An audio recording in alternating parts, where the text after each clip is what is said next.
some topics kind of just explode out of nowhere and become huge, like Columbus Day. Right. Over 2 million Google searches lately. Wow. So it's more than just like, are the banks open? Yeah, it's interesting, isn't it? Like this one holiday is suddenly like this huge flashpoint for all these bigger conversations we're having about history and colonialism and, whose stories really matter. Okay, so this is way more than just a day off from school. Right. Maybe we should back up, do like a quick history lesson on Columbus Day itself. Sure, absolutely. I mean, most people, they think Columbus Day, they think, that classic story, Christopher Columbus, 1492, lands in the Americas.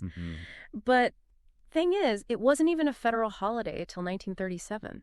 Oh, wow. Yeah, almost 450 years later. Wow, that is a gap. Yeah. Was there like a specific reason it became a holiday then? Well, it's complicated, a lot of factors. But one big thing was this push for national unity, It was the Depression, things were rough, and they wanted something to like bring people together. Okay. And, Columbus, he kind of fit that bill. It was also seen as a way to, recognize Italian Americans. Right. Because, for them, he's a huge figure. Yeah. Makes sense. Historically. And to this day, for a lot of Italian Americans, it's still really important, a celebration of their heritage. Absolutely. Right. But like you said, there's a lot more to it. It's gotten complicated. Yeah, and it gets complicated because, you see, Columbus arriving, as momentous as it was, it also kind of kicks off this really dark chapter for the folks who are already here. Right. It's not really discovery if people are already there. Exactly. For Native Americans, it wasn't discovery. It was the beginning of, it was the beginning of a lot of pain. Loss of their land, their way of life. Forced assimilation, disease. Yeah, all the horrors that came with colonization. It's heavy stuff. Yeah. And I mean, I guess it's no wonder that there's been this push to replace Columbus Day with Indigenous Peoples Day. Yeah, and that's been going on for a while, actually. I mean, the first proposal for an Indigenous Peoples Day, believe it or not, that was way back in 1977. Wow. Okay. Yeah, but it didn't really start picking up steam, though, until the 1990s. South Dakota, they were the first ones. They said, okay, we're switching it. Columbus Day is out. Indigenous Peoples Day is in. Wow. So they were the first state to make that official switch. The first state, yeah. Interesting. So it started there, but it's obviously not just South Dakota anymore. Oh, no, not at all. It's like this wave now. More and more states, cities, they're making the change. Alaska, Oregon, Vermont. Wow. New Mexico, Los Angeles, Denver, Seattle. It's spreading. Yeah, and I think it speaks to this like shift in how we think about history. It's not about erasing the past, but maybe like choosing to honor a fuller picture of it.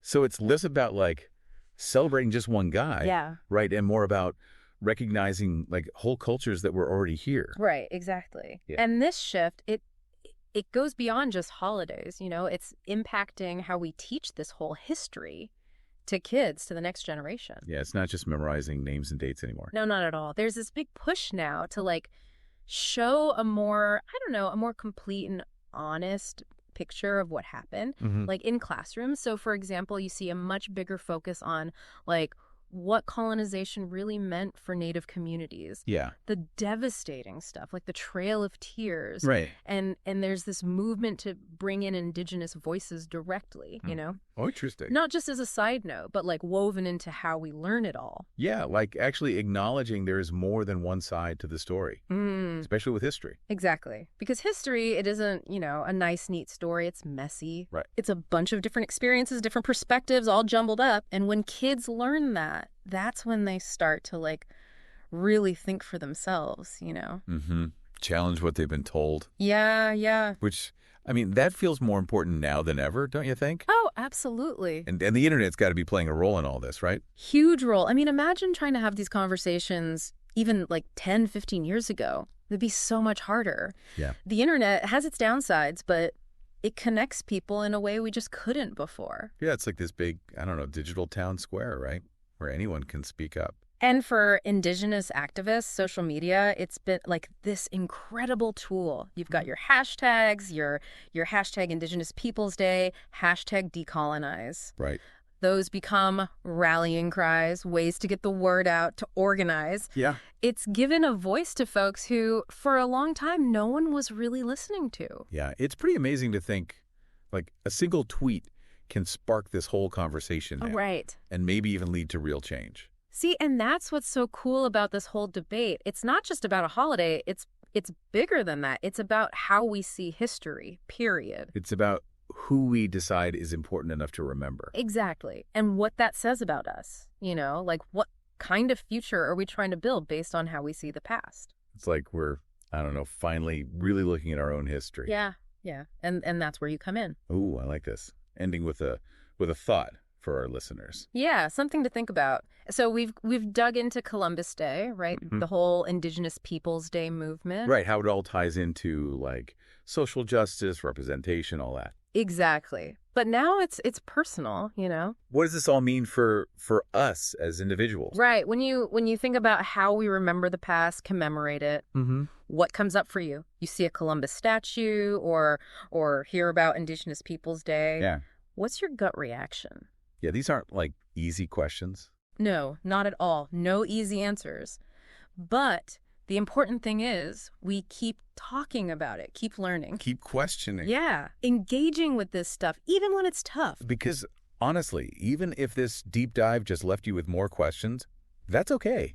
It's a good thing, actually. Right. It means you're thinking for yourself. It means like you're not just accepting what you were told. You're digging deeper. Exactly.